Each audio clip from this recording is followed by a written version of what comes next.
Muy buenas tardes. De parte del Instituto de Investigaciones Jurídicas y la Facultad de Derecho de la Universidad de Costa Rica, les damos una cordial bienvenida a este ciclo de conferencias titulado Derecho Penitenciario y Teoría de la Sanción Penal, en homenaje al doctor Fernando Cruz Castro. Inicialmente, extendemos un cordial saludo a la señora decana, la doctora Marcela Moreno Buján, quien nos acompaña en el público. El día de hoy tendremos en mesa principal al doctor Gustavo Chang Mora, director del Instituto de Investigaciones Jurídicas y docente catedrático de la Facultad de Derecho de la Universidad de Costa Rica, y al doctor Manuel Rojas Salas, profesor de la Universidad de Costa Rica, juez de juicio penal jubilado y consultor internacional, quien nos estará presentando el tema la medición o fundamentación de la pena en Costa Rica. Se les informa, podrán realizar sus preguntas al finalizar la exposición. Las mismas serán contestadas por el expositor. Asimismo, se les recuerda realizar la evaluación por medio del código QR que les fue entregado al inicio. De antemano, agradecemos y valoramos su opinión. A continuación, tendremos las palabras de bienvenida por parte del doctor Gustavo Chang Mora. Muy buenas tardes al público presente y a todas las personas que nos están acompañando desde sus casas, desde sus oficinas, desde donde se encuentren, mediante los mecanismos de comunicación virtual. Primero que todo, quiero dar mi absoluto agradecimiento al profesor doctor Manuel Rojas por participar de este ciclo de conferencias. Se trata de un reconocido profesional, profesor, gran maestro del derecho penal en nuestro país, quien además se aventura a tratar uno de los temas que digamos que recibe menos atención, ¿verdad? Tanto en los cursos de formación en grado como en general en la dogmática penal. Siempre hacemos un recorrido en los cursos de penal general por todo lo que es la teoría del delito y sus componentes. Trabajamos, como bien sabemos, en un derecho penal de la culpabilidad, ¿verdad? Pero usualmente entendemos esa culpabilidad como un análisis nada más para la fundamentación de la responsabilidad, ¿verdad? Y no desde esta otra dimensión tan importante de la que nos va a hablar don Manuel el día de hoy. Me refiero a la culpabilidad para la medición de la pena.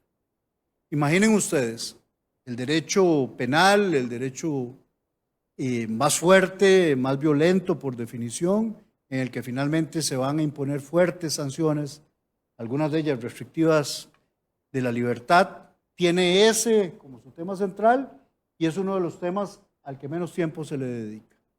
De ahí que, pues, hay que subrayar la importancia de la conferencia del día de hoy y de nuevo, pues, externarle toda nuestra gratitud al profesor doctor Manuel Rojas por sumarse con este importante aporte a este ciclo de conferencias. Sean muy bienvenidos, bienvenidas para la conferencia del día de hoy. Sin más preámbulo, les dejo con el profesor Manuel Rojas.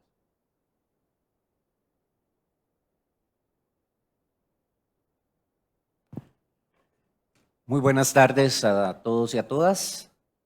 Quiero agradecer las palabras del doctor Gustavo Chang Mora, agradecer al Instituto de Investigaciones Jurídicas por esta oportunidad y por este ciclo de conferencias que creo yo que ayudan a realizar un refrescamiento y una reflexión sobre aspectos que son importantes, que sabemos que están, pero sobre los que realmente a veces no hay oportunidad de conversarlo o de tratarlos en las aulas universitarias.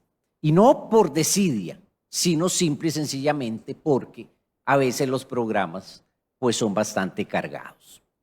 Igualmente agradecer la presencia de quienes han sacado un ratito la tarde de hoy estando aquí, la señora decana, la doctora Marcela Moreno Buján, la doctora Anaí Fajardo, directora del área de docencia, el doctor Gonzalo Núñez, director del área de asuntos estudiantiles. Vamos a ver, cuando me dieron el tema yo dije, bueno, sí, como ex juez de la República, lo que uno hacía era decidir en relación con el caso sujeto a conocimiento y eventualmente imponer una pena. Pero si nos vamos a lo que es ya propiamente la forma en que se llega a graduar o a dimensionar o a dosificar, como le quieran ustedes llamar, lo que es esta respuesta tan gravosa del ordenamiento jurídico, vemos que todavía se siguen presentando falencias. Y se siguen presentando falencias porque pareciera que la idea de cómo medir, imponer una sanción penal no está tan clara en lo que se refiere a los operadores del sistema.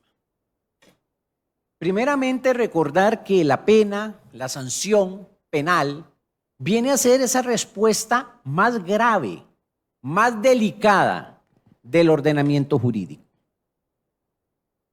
¿Y por qué? Porque resulta que es el momento en donde todo aquello que vimos en los cursos de derecho penal, lo relativo a una acción típica, antijurídica y culpable, se hace realidad en la vida de una persona. Ya no estamos hablando de un caso de laboratorio, ya no estamos hablando de una situación en abstracto, no estamos hablando de un supuesto, sino estamos hablando de una realidad, y de una realidad con un perfil humano. Porque recordemos eso, la sanción, por lo menos el enfoque que le he querido dar aquí, es un enfoque desde el punto de vista humano, a pesar de lo que ya sabemos que sucede en la actualidad en el ordenamiento jurídico en relación con la responsabilidad penal de personas jurídicas, instituto con el que tengo que señalar, estoy en absoluto y tajante desacuerdo, porque creo que tira al traste años de evolución en lo que es esta materia y en todo lo que se había logrado respecto de la humanización de la sanción. Si vemos que cuando hablamos de la imposición de la pena, la imposición de la sanción, y recordamos lo que es la teoría del delito, que en realidad es un sistema de filtros, como les digo a mis estudiantes, es como cuando uno va pasando por un laberinto donde se van abriendo las puertas. Si llego hasta el final, quiere decir que entonces se impone una sanción. Pero si no, puede ser que en ese análisis de filtros, simple y sencillamente, el análisis deba quedarse ahí porque no se cerró adecuadamente el juicio de tipicidad, o existía una causa de justificación, o bien existía una situación de inimputabilidad, o existía algún error de prohibición, o bien alguna situación de no exigibilidad de otra conducta. Cuando hablamos ya de la sanción y su medición, estamos hablando ya de que se ha llegado a un juicio de certeza.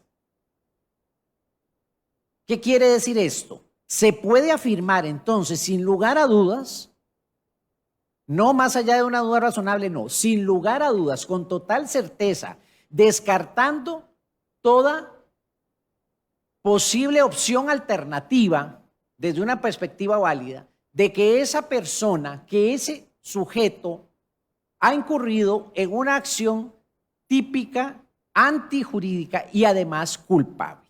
Y entonces es en razón de eso que precisamente se va a imponer una sanción. Ahora bien, el legislador costarricense desde el año 1970 impuso o plasmó en el Código Penal una serie de parámetros que están en el artículo 71 de nuestro Código Represivo. Uno aprecia que a nivel general, quienes litigan, los operadores del sistema, tienen un concepto de lo que dice el artículo 71, ¿verdad? Que dicho sea de paso, ha sido uno de los poquitos que no ha sufrido parte de lo que es el embate reformista de nuestros legisladores y legisladoras que generalmente cuando entran a realizar una reforma, pues lo hacen de una manera bastante deficitaria. Siempre han dicho que yo me caracterizo por criticar al legislador y a la legisladora por todo lo que hace, pero lamentablemente creo yo que son más los desaciertos que los aciertos en este tema, en donde ciertamente pues lo que ha hecho nuestro poder legislativo es prácticamente hacerse eco de discursos populistas que van únicamente tendientes a incrementar las penas sin ton ni son y a producir o organizar una legislación y una sociedad y un Estado cada día más represivo con una merma de lo que es el ámbito de la libertad personal. Vemos entonces lo que dice el artículo 71. Vamos a leerlo con detalle. El juez, aquí juez se entiende juez unipersonal o bien tribunal. En sentencia motivada, fijará la duración de la pena que debe imponerse de acuerdo con los límites señalados para cada delito, atendiendo a la gravedad del hecho y personalidad del partícipe. Véase que entonces se habla de pena en sentido amplio. Estamos hablando de todo tipo de pena, tanto la pena de prisión como la pena de días multa, como la pena de prestación de servicios de utilidad pública, como igualmente otras sanciones alternativas que existen, como el arresto domiciliario con monitoreo electrónico, igualmente las que existen en la ley de penalización de la violencia contra las mujeres. Para apreciarlos, ¿para apreciar qué? La gravedad del hecho y personalidad del partícipe. Igualmente hay que entender partícipe en sentido amplio, la persona que ha intervenido en el hecho, cubriendo aquí lo relativo tanto al autor como al partícipe en sentido estricto. Primeramente dice aspectos subjetivos y objetivos del hecho punible, importancia de lesión o del peligro, circunstancias de modo, tiempo y lugar, calidad de motivos determinantes, demás condiciones personales del sujeto activo de la víctima en la medida que hayan influido en la comisión del delito y la conducta del agente posterior al delito.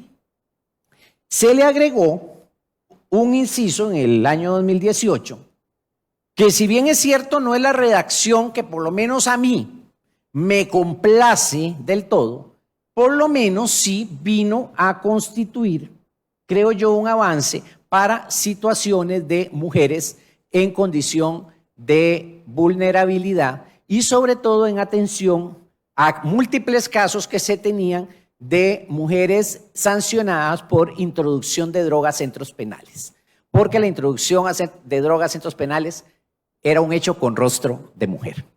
Y precisamente para eso fue esta reforma. Decía que se debe tomar en cuenta que la persona sentenciada sea una mujer que se encuentra en estado de vulnerabilidad por pobreza, por tener bajo su responsabilidad cuidado y manutención de familiares dependientes, por discapacidad o por ser víctima de violencia de género, cuando ese estado ya ha influido en la comisión del hecho punible. Y luego indica que las características psicológicas, psiquiátricas y sociales, los mismos que las referentes a educación, antecedentes, serán solicitadas al Instituto Nacional de Criminología. Este informe nunca se solicita y cuando se solicita nunca llega. Entonces es una norma que está ahí prácticamente pues de adorno.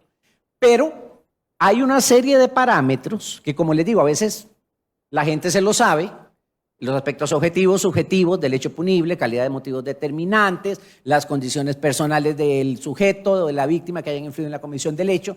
Sí, pero esas son solamente parámetros en la fijación. A ese contenido de la norma del 71 existe la obligación de realizar una correspondencia con la realidad y no de venir a repetir precisamente esas fórmulas que ya en su momento estableció el legislador en el año 1970, que, como les digo, es un artículo que se ha salvado de toda la vorágine reformista, con la única salvedad esta que les indico del año 2018. ¿Ok? La fijación de la sanción es un elemento que integra el debido proceso. ¿Cómo no? Por supuesto que sí, es fundamental porque es ahí en donde un ser humano va a llevar sobre sí, y no solamente él, su familia también, a pesar del famoso principio de intrascendencia de la pena, o de no trascendencia de la pena o de la sanción, todo lo que es el peso estatal mediante lo que es la restricción de un derecho fundamental o de derechos fundamentales. Me refiero a esto porque nuestro código, nuestra legislación, nuestro código penal, ha optado básicamente por sanciones restrictivas de la libertad personal y solamente por la vía de excepción con algunas sanciones de tipo alternativo. Vemos aquí unas resoluciones de Sala Constitucional sobre este punto.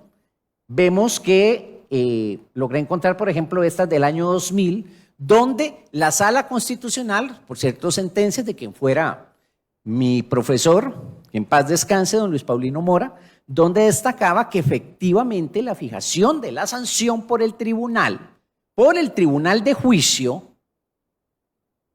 que es el encargado de ello, precisamente era un aspecto que se tutelaba desde ese debido proceso. ¿Qué debido proceso? Pues el debido proceso constitucional y convencional, le agrego yo en estos momentos. O sea, un proceso que tiene que ser acorde con los postulados de nuestra Constitución política y de las convenciones que haya suscrito nuestro país en tema de los derechos humanos.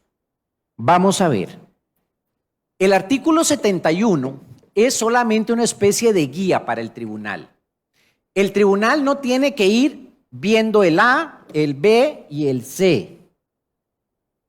No tiene que irlo recitando en lo que es la sentencia. Sentencia que puede ser bien oral o bien escrita.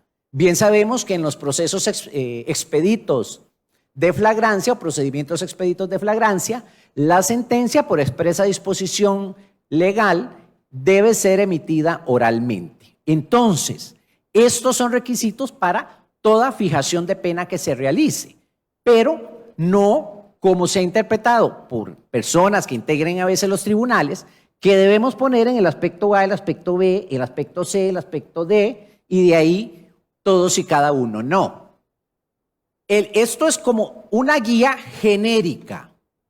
Obviamente, la legislación no puede, ni podía el legislador del 70, contemplar todas las diversas circunstancias que se darían en cada caso que es conocido por un tribunal y en donde se está dictando una sentencia condenatoria luego de que se ha agotado todo ese sistema de filtros del que ya hice referencia. ¿Qué es lo que pasa? Lo que pasa es que hay que darle un contenido material. Hay que entonces llegar a analizar, bueno, ¿qué pasó aquí? Por ejemplo, era un problema de familia. Ese es un aspecto que tiene que ver, por ejemplo, con el inciso A. La importancia de la lesión o del peligro.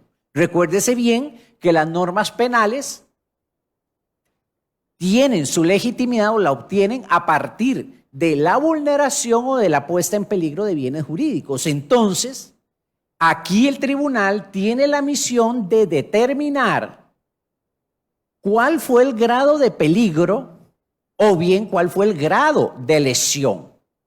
Dicho de otra manera, y para poner un ejemplo sencillo, no sería lo mismo una tentativa de homicidio, donde, como el caso de las películas, y que muchas veces les digo a mis estudiantes, donde el francotirador apuntó desde lo alto del edificio, disparó, pero alguien vio el reflejo, el guardaespaldas se lanzó sobre el presidente, que era la víctima, y la bala o las balas cayeron en otro lugar y nadie salió herido.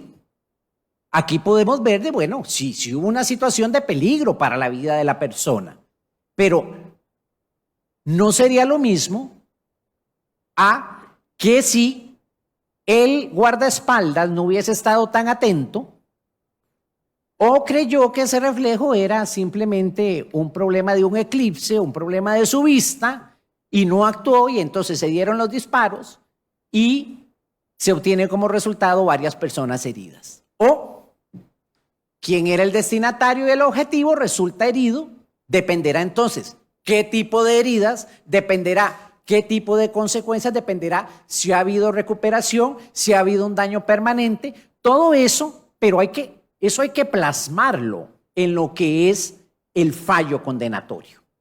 Y generalmente requiere un análisis separado. Tengo que decirles que en los años 90, hasta los años 90, realmente no se concedía una mayor importancia a este aspecto que hoy lo vemos como fundamental y esencial, al extremo de que muchas veces la sentencia podía estar bien estructurada, bien motivada en relación con la existencia del hecho y la intervención del acusado, pero no se encontraba adecuadamente motivada en cuanto a la sanción. Se seguía más o menos una copia con alguna variación de lo que indicaba el artículo 71 y se decía que atendiendo a circunstancias de modo, tiempo y lugar. Bueno, sí, pero ¿cuáles son esas circunstancias de modo, tiempo y lugar? Que fue en las altas horas de la noche, que fue con motivo de una conmoción pública, que se aprovechó después de que hubo un terremoto, que la persona se aprovechó, digamos, el autor se aprovechó de una circunstancia particular de la víctima, como que la víctima se encontraba deprimida, que se encontraba, digamos, bajo el efecto de alguna sustancia estupefaciente o bien bajo los efectos de alcohol, cosas como esas, ¿verdad? Sino que recuerdo yo sentencias donde decían: y en atención al concepto que de su personalidad nos hemos formado los juzgadores en el debate. Esto de alguna manera transformaba al tribunal casi que en una especie de trabajadores sociales o de psicólogos respecto de quienes figuraban en la condición de acusados. ¿Y esto por qué lo digo? Porque la realidad es que el debate es, a pesar de que pueda prolongarse mucho, a pesar de que tenemos hoy debates que han demorado años, ese tiempo no es suficiente para darse una idea, digamos, de cómo es la persona como tal. Y recordemos otro detalle: la sanción y la medición tiene que atender a circunstancias propias de un derecho penal en relación con el acto. En relación con el acto. ¿Qué es lo que pasa? Si es un acto cometido por un sujeto, no podemos desvincular el acto del sujeto. Y es precisamente este vínculo, este link, como dirían ahora los jóvenes de la generación millennial, bueno, este link es el que tiene que realizar el tribunal. La atención vamos a fijarla entonces, o debe fijarla el tribunal, en el mínimo y el máximo de lo que ha dispuesto el legislador. Los máximos aquí son cada vez más elevados. No sé si saben que tenemos un delito como el secuestro extorsivo, que tiene incluso una pena más severa, incluso que el delito de genocidio, ¿verdad? Lo que nos revela un sinsentido desde la perspectiva jurídica, desde el punto de vista de la dosimetría penal, e igualmente, pues me da a mí pie para seguir reiterando lo que siempre he dicho en relación con la irresponsabilidad legislativa respecto de estos temas. ¿Por qué? Porque también pues, se observan muchos tipos penales en donde lo que hace el legislador es incrementar la sanción, pero deja vigentes una serie de inconsistencias a nivel de la redacción o de la descripción típica. Vamos a ver, el mínimo de una sanción no debe ser fundamentado. El mínimo es aquello a lo que se expone el sujeto cuando hay una sentencia condenatoria. ¿Debe el tribunal fundamentar el mínimo? No, si no hay circunstancias precisamente que puedan llevar a un incremento de ese mínimo. Una vez me decía un estudiante: es que debería fundamentarse, porque es tan delicado y porque a veces el mínimo es muy alto. Y le digo: sí, pero para eso entonces debemos ver la sentencia como una unidad lógico-jurídica. Una unidad lógico-jurídica en donde el tribunal primeramente ha realizado todo este proceso lógico en donde ha llegado a la determinación de la existencia del hecho y a la intervención en ese hecho de la persona para pasar a la sanción. A partir precisamente de los años 90 fue que se empezó a dar por parte de la Sala Tercera de la Corte la anulación parcial de fallos. La anulación parcial porque se decía, la condenatoria está bien, pero la sanción no está bien fundamentada. Entonces se decretaba una nulidad parcial, situación que se sigue presentando hasta este momento. ¿Por qué? Porque se decía, no hay por qué anular la sentencia está bien, hay una determinación adecuada de la responsabilidad desde el punto de vista penal. Lo que está mal es la forma en que se fija la sanción. El mínimo, el tribunal no tiene que fundamentarlo. ¿Qué es lo que tiene que fundamentar? Si se separa del mínimo, y ahora sí, a esa guía que le da el numeral 71. Pero tiene que partir de esa guía realizando un análisis desde el punto de vista de la legitimidad sancionatoria que dan la Carta Magna, la Convención Americana e igualmente fallos de la Sala Constitucional. ¿Ok? Se va a partir del mínimo, no como muchas veces se escucha en las coberturas noticiosas, que lo que se pide es una pena, la máxima, que si la máxima está ahí, yo siempre he dicho, se puede imponer, pero hay que fundamentar por qué se va a imponer e incluso, creo yo, hay que fundamentar adecuadamente por qué se pide esa pena. Lamentablemente, la experiencia que yo he tenido o que tuve como juez de juicio fue de que muchos fiscales llegaban simplemente y pedían la pena por pedirla y hacían repetición de una serie de estribillos, pero sin realizar realmente un análisis respecto del caso en concreto. Lo que es imperativo, digamos, si se va a solicitar una pena más allá del mínimo. Con mucha mayor razón, si se va a solicitar una pena máxima establecida por el legislador en un tipo penal. Debo aclarar que muchas veces los mínimos en estas reformas legislativas han sido incrementados al igual que los máximos, lo que revela pues una mayor represión en lo que se refiere a precisamente el derecho penal de carácter represivo. Vamos a ver, la sanción debe ser fijada de manera individual.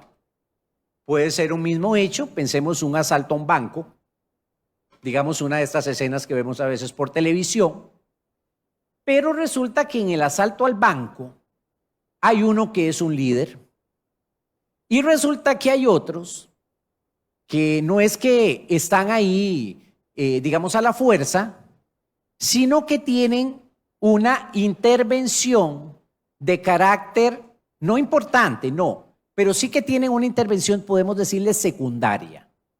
Son, digamos, los que obedecen las órdenes, son, digamos, los que le hacen caso a este líder o a dos líderes, son los que de alguna manera tratan de establecer algún tipo de negociación, los que de alguna manera tratan de calmar los ánimos, etc.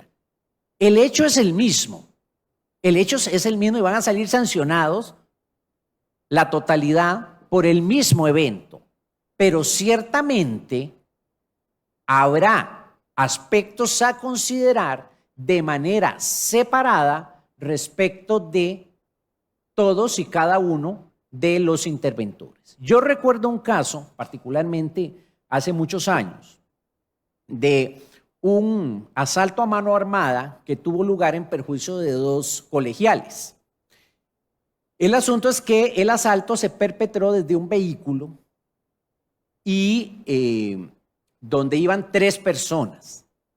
De estas 3 personas, hubo una persona que fue quien enarboló el arma de fuego, quien dio órdenes a los otros 2 para que inmovilizaran y despojaran de sus bienes a los colegiales, que eran pues lo que llevaban consigo era un teléfono celular, monedero, un aparatito pues para oír música, etc. Sucediendo que en esa misma ruta pasó un vehículo de la policía y parece que alguien se percató de lo que estaba pasando y entonces pues terminó de alertar. ¿Qué fue lo que sucedió? Sucedió que la policía le empezó a dar persecución por el sitio en donde tenía lugar este asalto y donde había tenido lugar el asalto, los muchachos pues indicaron quiénes eran, cómo era el vehículo, entonces se dio una persecución y llamaron por auxilio a otras unidades. Hasta que en un determinado momento el vehículo se detiene y uno de los sujetos sale y huye del lugar. Lo que obligó pues a que hubiera un desplazamiento todavía mayor de las unidades policiales para lograr la aprehensión de los tres. Al final de cuentas, los dos que se quedaron en el vehículo eran dos muchachos de 18 años y medio. Me acuerdo de ese detalle. El que salió huyendo era una persona de 25 años de edad en ese momento.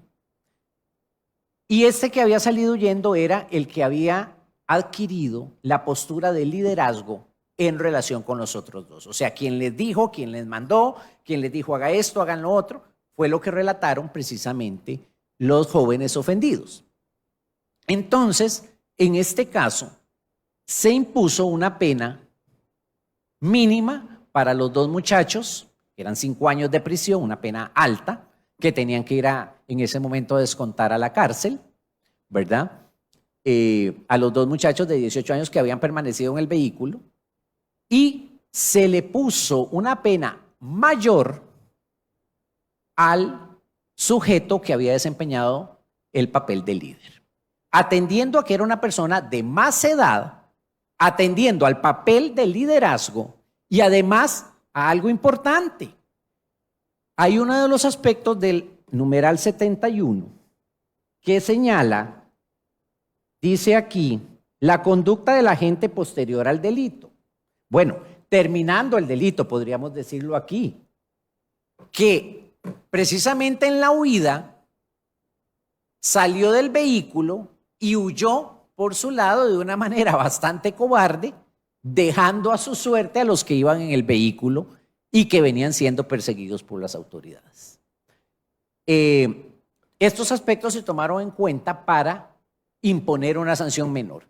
Por supuesto, la defensa recurrió con todo el derecho del caso, el que por qué si era un mismo hecho, por qué si era un mismo evento, por qué si eran 3 intervinientes, se imponían sanciones distintas, porque a uno la mínima y porque al otro, sobre todo ese tercero, se le imponía una sanción mayor. Bueno, en ese caso, recuerdo claramente que la sala dio la razón al tribunal, indicando que había motivos válidos para realizar un incremento mayor, para separarse del mínimo. ¿Por qué? Porque era una actitud mayormente reprochable. Recordemos que la sanción va de la mano, como bien lo dijo el doctor Chan Mora, con el denominado juicio de culpabilidad. Tiene que ver con un reproche que se hace. O sea, se le está reprochando a la persona el no haber actuado de una manera distinta. Y está claro que aquí podemos entrar entonces a discutir sobre realmente las oportunidades que pueden tener A, B, C, hasta X, Y, Z personas en relación con la vida. Pero lo cierto es que hay circunstancias que evidentemente hacen más reprochable el comportamiento de una persona, aun y cuando se trate de distintos intervinientes en un mismo asunto.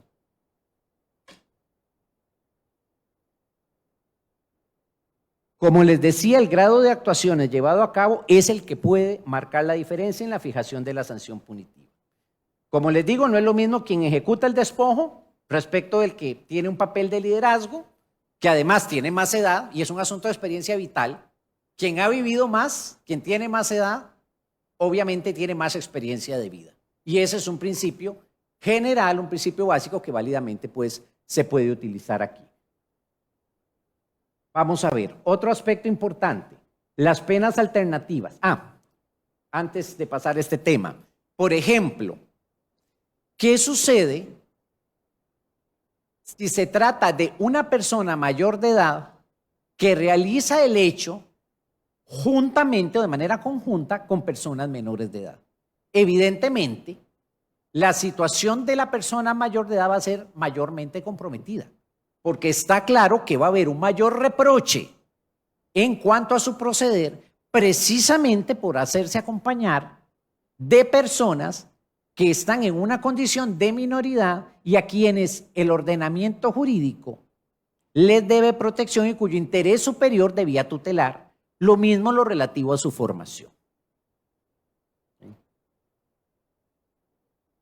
En relación con las penas alternativas, esto sí ha sido una situación que no se ha visto muy claramente definida en algunas sentencias.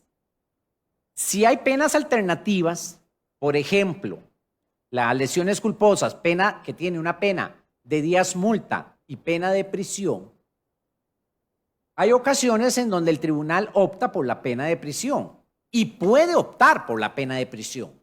Lo que pasa es que tiene que dar razones válidas para descartar por qué no impone la pena de días multa.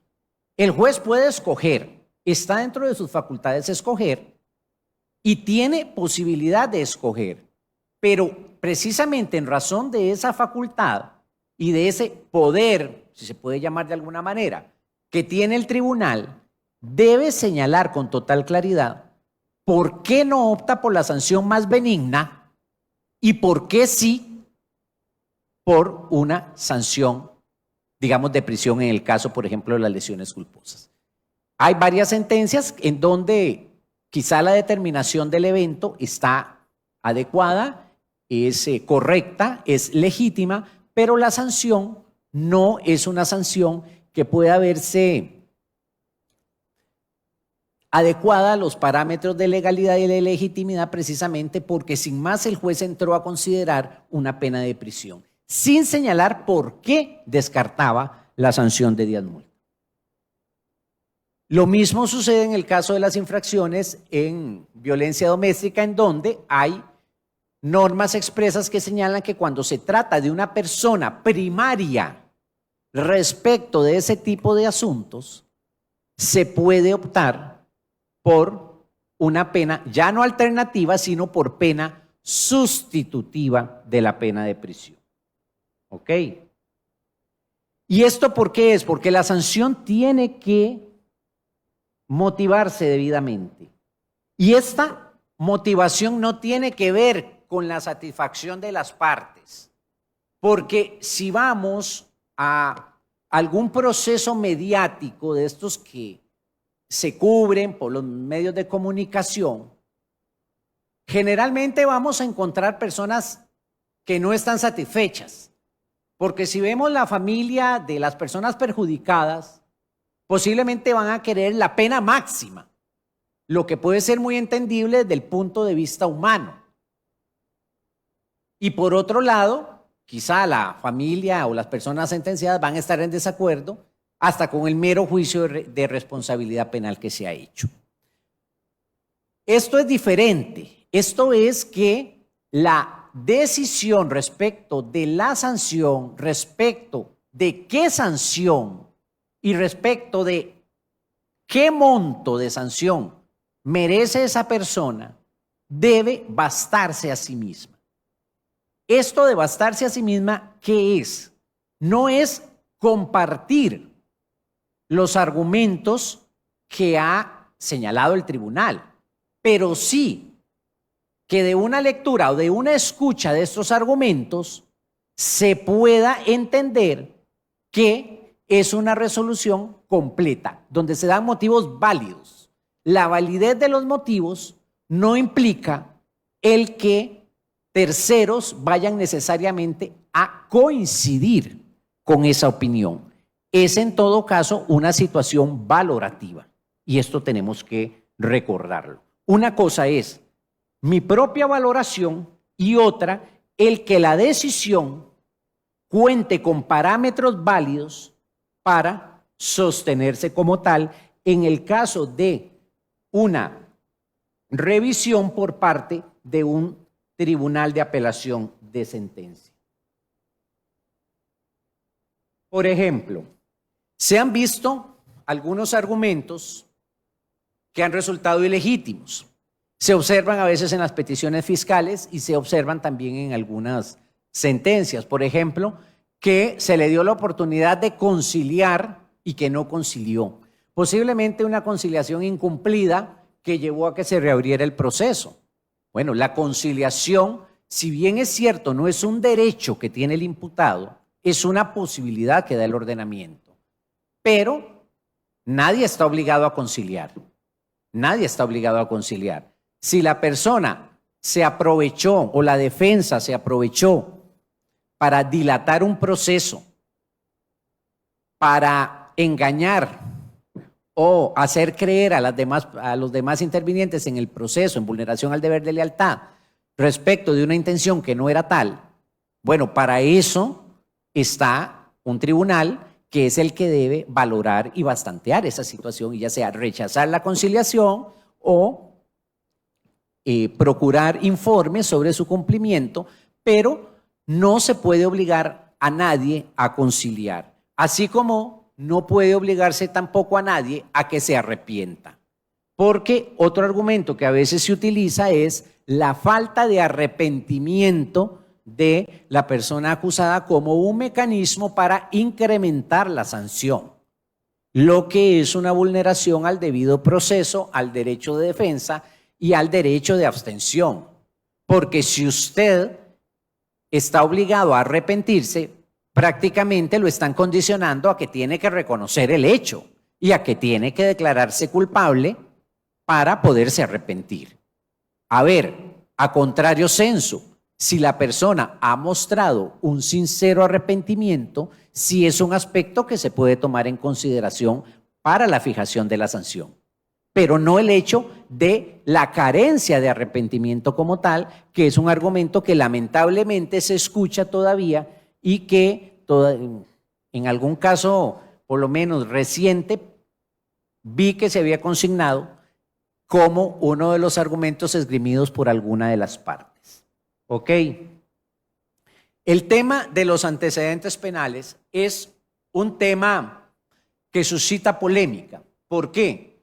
Porque la Sala Constitucional, desde el año 1992, en una acción de inconstitucionalidad, señaló que no era inconstitucional el incorporar los antecedentes de la persona o de las personas acusadas, sino que lo inconstitucional es la forma en que puedan apreciarse respecto de la sanción.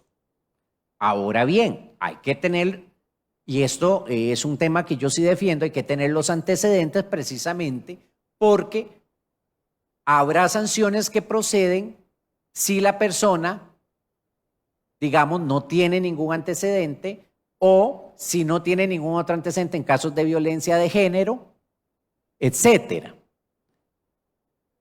Y se ha dicho también, por lo menos esa sentencia de la sala, que es la 8892, aquí se utiliza mucho en la facultad, en los cursos de penal general, se señala que no es lo mismo una persona de limpios antecedentes respecto de una persona que tiene una situación diferente. Y se ha señalado que eso es parte de las situaciones personales de cada sujeto que el tribunal puede tomar en cuenta. Lo que sí se ha venido señalando, se ha venido delineando por parte de la jurisprudencia, es que no resulta posible circunscribirse únicamente a la existencia de antecedentes penales como un elemento para incrementar la sanción. Dicho en otras palabras, si lo único que señala el tribunal es que existen antecedentes penales, esa motivación es una motivación ilegítima. Ahí les tengo un ejemplo de una resolución del Tribunal de Apelación de Sentencia Penal. Cuando indico aquí en la presentación Tribunal de Apelación de Sentencia Penal es el del segundo circuito judicial. Cuando es de otra circunscripción territorial, pues así se los voy a indicar. Arriba tengo otra del Tribunal de Casación Penal, el desaparecido Tribunal de Casación Penal, hoy Tribunal de Apelación de Sentencia, en este caso el único que existía, que es el que funciona hoy en el segundo circuito judicial. Las sanciones sustitutivas no son obligatorias, eso es importante también, porque dependerán de las situaciones en cada caso concreto. El tribunal puede denegar la sanción sustitutiva si brinda argumentos para ello, argumentos válidos, pero tiene que decirlos, tiene que exponerlos y tiene que hacerlo de una manera tal que sea una decisión que se baste a sí misma. Los motivos, por ejemplo, para denegar una sanción sustitutiva no pueden ser arbitrarios, sino que tienen que ser legítimos. No puede ser porque el juez o el tribunal no quiso o porque cayó mal, o como vi también el otro día en una sentencia que señalaba que los jueces del tribunal se habían sentido ofendidos por la actitud del imputado. En realidad los jueces no pueden ser ofendidos por la actitud del imputado. Si los jueces son ofendidos por la actitud del imputado, pues ciertamente deberían pues separarse del asunto y presentar la acusación correspondiente e iniciar el proceso conforme corresponde. Pero en realidad los jueces no están ahí como víctimas, están ahí para resolver el caso que se les somete a su conocimiento. Caso que deben resolver de conformidad con las reglas que rigen el proceso penal. Y si se llega al momento de la imposición de la sanción, pues que esta sanción sea fijada de conformidad con todas las normas contenidas en la totalidad del ordenamiento jurídico. Por ejemplo, algunas cosas que se han visto en la sentencia. No es correcto acudir a situaciones, por ejemplo, donde se diga en la fundamentación del fallo, pensemos en un robo, porque se despojó de bienes muebles a la familia. Eso es un aspecto que ya está contenido en la fundamentación jurídica. Ahora bien, si es que esos muebles, por ejemplo, estaban sujetos a crédito y era un crédito que implicaba un desembolso fuerte para efectos de la familia, ese aspecto sí se puede tomar en consideración, pero de esa manera. Por ejemplo, no se podría tampoco fundamentar unas lesiones, un incremento, digamos, en una sanción de lesiones graves, señalando que la lesión fue muy grave. ¿Por qué? Porque si estamos hablando de un daño en el cuerpo o en la salud, precisamente esa es la definición misma de lesiones. O si estamos hablando de un tema tan delicado como el abuso sexual, señalar es que estamos ante un abuso sexual. Sí, claro, precisamente por eso es que va a haber una sanción. Pero sí podemos señalar que es un abuso sexual, digamos, recuerdan la importancia de la lesión o del peligro, que tal vez no se limitó un simple tocamiento, sino que además, digamos, incluyó, por decir de alguna manera, una vejación de tipo verbal, que incluyó además, digamos, golpes, o que originó una afectación emocional importante en la persona víctima. Esos sí son aspectos que válidamente permiten a un tribunal el incremento de una sanción penal. Por ejemplo, una situación respecto de la que yo generalmente discutí en los tribunales en donde me correspondía integrar. Si era un robo agravado con más de un agravante, había una concurrencia de agravantes, yo estimaba que era un hecho, salvo excepciones, pero que por regla general, no me gusta hablar de lo que se llama en apelación de sentencia el caso regla, porque creo que cada caso es diferente, pero por conocimiento común, generalmente cuando son más de una agravante, uno dice, no fue solo una, fue más de una agravante, fueron dos agravantes. El hecho de que existan dos agravantes es un motivo para incrementar el mínimo de la sanción. Y por lo menos esa era mi posición cuando se trataba de un robo agravado donde concurría, no sé, pensemos, donde era una casa habitada y donde además se habían usado armas, por decirlo de alguna manera, donde eran armas, la utilización de armas y además había una intervención de un número considerable de personas.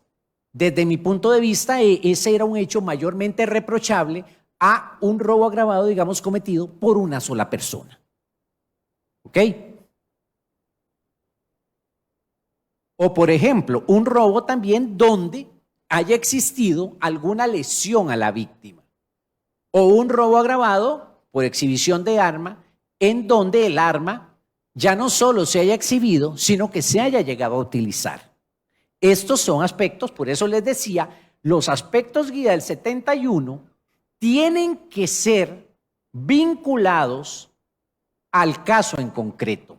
Darle lo que decía una persona cuyo criterio yo siempre valoré muy bien, que es el señor don Juan Carlos Pérez Murillo, director de la Defensa Pública en estos momentos, y siempre decía, es que hay que dar contenido material a eso. O sea, lo que dice la norma hay que plasmarlo en el caso en concreto. Y en el caso de la pena, todavía más, precisamente en razón de que, como le reitero, es el punto más serio.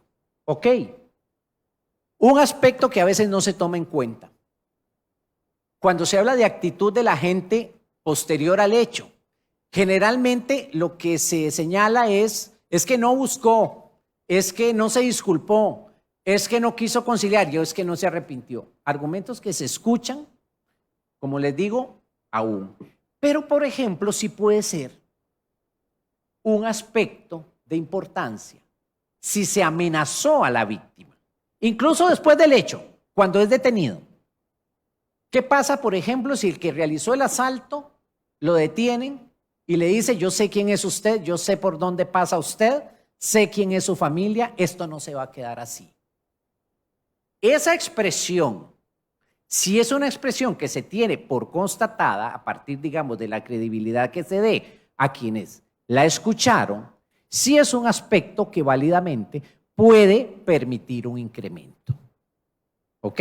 Puede permitir un incremento más allá del mínimo de la pena. ¿Por qué? Porque ciertamente la víctima no tiene por qué soportar una situación extra mayor a de la que ya sufrió. Y no tenía por qué la persona, a posteriori del hecho, lanzar esa amenaza o ese anuncio de un mal grave, aunque no lo ejecute, sino el hecho solo de la amenaza perfectamente es una situación que revela una actitud pues de un mayor desafío, de un mayor menosprecio por el bien jurídico. Y en estas condiciones eso también puede incrementar el mínimo de la pena.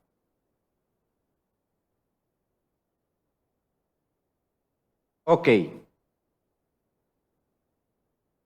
El asunto tiene que ser el caso en concreto. No se puede decir, por ejemplo, que los casos de violencia de género, que lamentablemente son muchos, que sabemos que es una lamentable realidad, o de que lo que sucede en estos casos, eso puede servir para otra parte del análisis. Quizá en la fundamentación propiamente respecto del hecho o del evento, en el análisis probatorio, en la fundamentación probatoria analítica, ahí. Pero si ya estamos hablando de la sanción, hay que centrarse en el caso en concreto. Por ejemplo, no sería válido decir, bueno, que si es un asalto, decir que uno de los aspectos para tomar en cuenta es que hay mucho asalto en las calles de San José, que lamentablemente San José se ha vuelto un lugar muy inseguro, porque eso deja de lado la situación en específico, que es la que se tiene que analizar y sobre la que se tiene que resolver.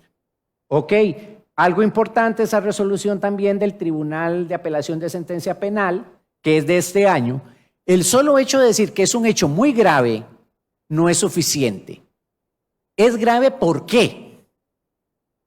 Sí, claro, un hecho más gravoso que otro es más reprochable.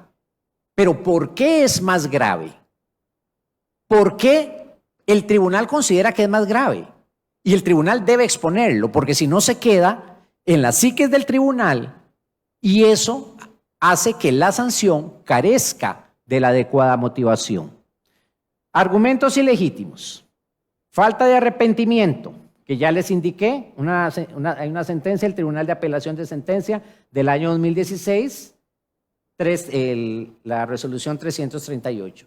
No reconocimiento de hechos o el que no haya acudido a una salida alternativa, el hecho de que se reiteren elementos de la tipicidad, como decir, ¿se utilizó violencia sobre las personas? No, la violencia sobre las personas en un robo con violencia está contenida en el tipo penal. Se puede decir respecto del tipo de violencia, quizá que fue una violencia que conllevó un maltrato absolutamente innecesario o que dejó a la víctima con heridas Recuerdo un caso donde por un par de zapatos tenis le habían fracturado 2 dientes, 2 piezas dentales a un muchacho muy joven aquí por el sector del Parque Morazán, por quitarle un par de tenis que podían valer unos 20.000, 30.000 colones. El muchacho tuvo incluso que ser intervenido quirúrgicamente esa noche en el Hospital Calderón Guardia y tuvo una incapacidad considerable, incluso perdió oportunidades de trabajo porque era una persona pues que trabajaba de manera independiente, etcétera. Entonces no es suficiente con decir si es que fue que graves los hechos, sí son muy graves, pero el juez y el tribunal tienen que decir por qué, tienen que indicar por qué esa gravedad y por qué se considera todo eso para señalar que merece una pena mayor. Otra cosa, no se pueden señalar juicios de carácter moralizante. Esta sentencia es una sentencia interesante. Yo no estoy muy de acuerdo con el criterio ahí expuesto, tengo que decírselos, pero esa sentencia del año 2020, la 872 del 2 de junio de 2020, me da la impresión que fue que los jueces no supieron realmente brindar el argumento o no supieron darse a entender. Señalaron que era un hecho cometido en horas de la mañana en la cercanía de oficinas públicas y demás. Lo que quisieron, me parece a mí, pero fue que no lo lograron, era señalar que mostraba un abierto menosprecio por bienes jurídicos ajenos y que las personas o la persona había actuado con total desparpajo y en una actitud abiertamente desafiante, realizando el hecho a plena luz del día. Un poco por ahí. Digamos, ¿qué no se puede realizar? Bueno, realizar argumentaciones, por ejemplo, pensemos en hechos como la violación, digamos, a una trabajadora sexual, a una prostituta. No se podría venir a señalar de que no se incrementa el mínimo de la pena porque se trataba de una persona que tenía como oficio la realización de actos sexuales por dinero. ¿Por qué? Porque ciertamente esto lo único que revela aquí es una situación de estigmatización, ¿verdad? O a veces situaciones de mero prejuicio, porque está claro, todas las personas podemos y tenemos prejuicios y creo que tenemos derecho a tener los prejuicios. Lo que pasa es que en el caso del tribunal, el tribunal no puede permitir que esos prejuicios se hagan presentes en el tema de la imposición de la sanción. Y quise dejar para el final un tema que es la sanción de la tentativa, porque es algo que yo creo que aquí los tribunales no lo han tenido muy claro. Hay algunos tribunales que casi que parten en automático que si hay tentativa hay que bajarle el mínimo de la sanción, otros que dicen que no. En realidad, lo que señala el numeral 73 es que la pena de la tentativa, según nuestro Código Penal, el artículo 73, será la misma del delito consumado, pudiéndose disminuir. Si lo vemos desde una construcción o de una interpretación gramatical, literal, la norma genérica es la primera.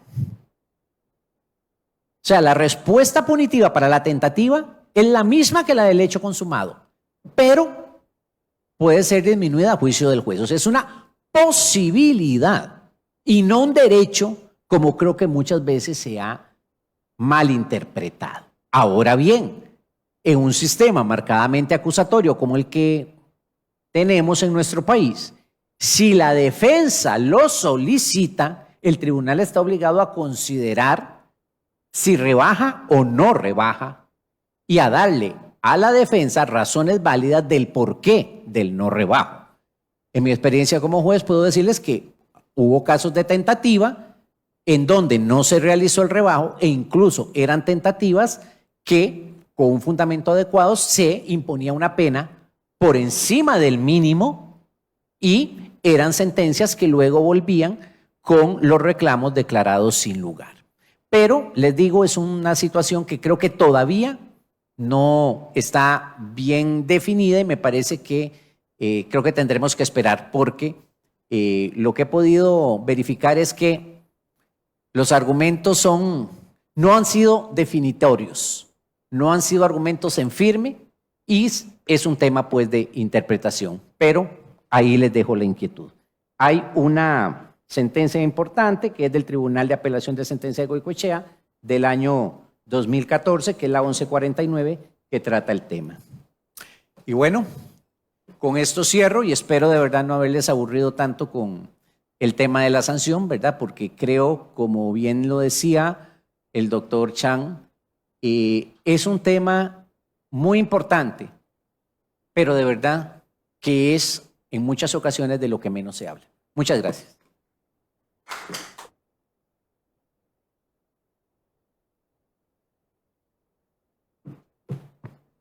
Agradecemos la exposición del doctor Manuel Rojas Salas. A continuación tendremos la sección de preguntas por parte del público a cargo del doctor Gustavo Cham Mora. Muchas gracias al profesor Manuel Rojas. Tenemos dos preguntas, únicamente tenemos una del público presente y otra formulada por Facebook Live. Pregunta David Barrientos: ¿cuál es su opinión y comentario profesional y personal sobre la Ley 9582 o Ley de Justicia Restaurativa?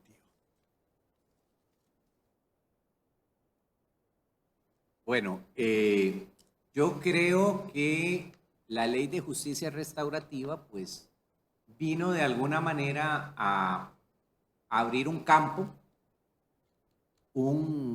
de acción que quizá antes no estaba, digamos, tan especificado de alguna manera.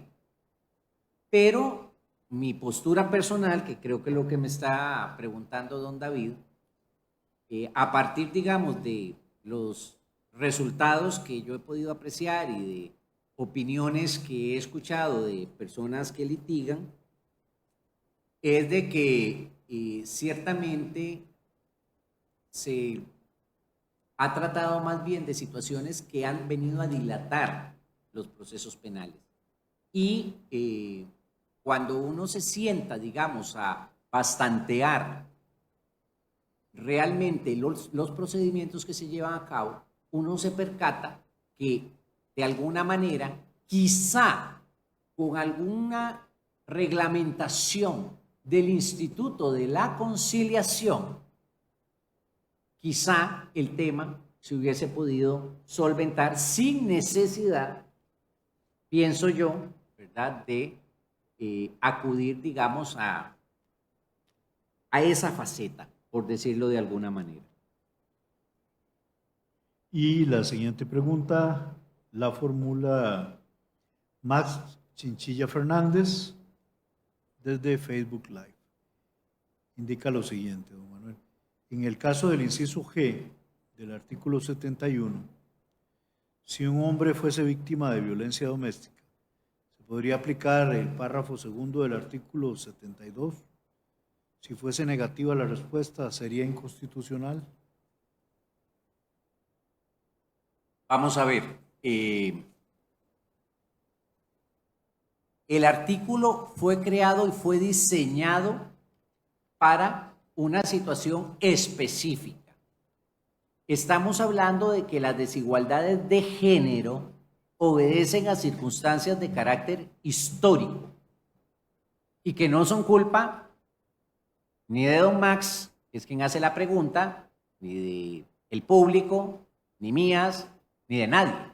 Son responsabilidad, digamos, de los procesos sociales, y aquí tal vez don Gustavo es el que nos puede ilustrar como experto en un tema de sociología, pero la realidad es que la situación propiamente que lleva a la reforma es un tema a partir de las desigualdades y, como les indiqué antes, a aspectos específicos en cuanto a la introducción de droga al penal.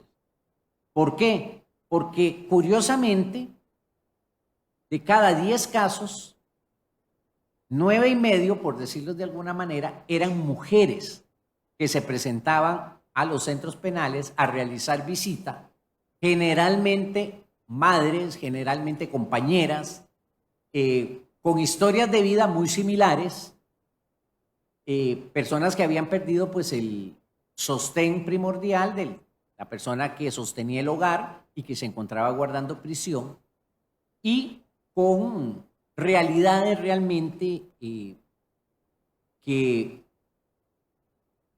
resultaban ser muy sensibles.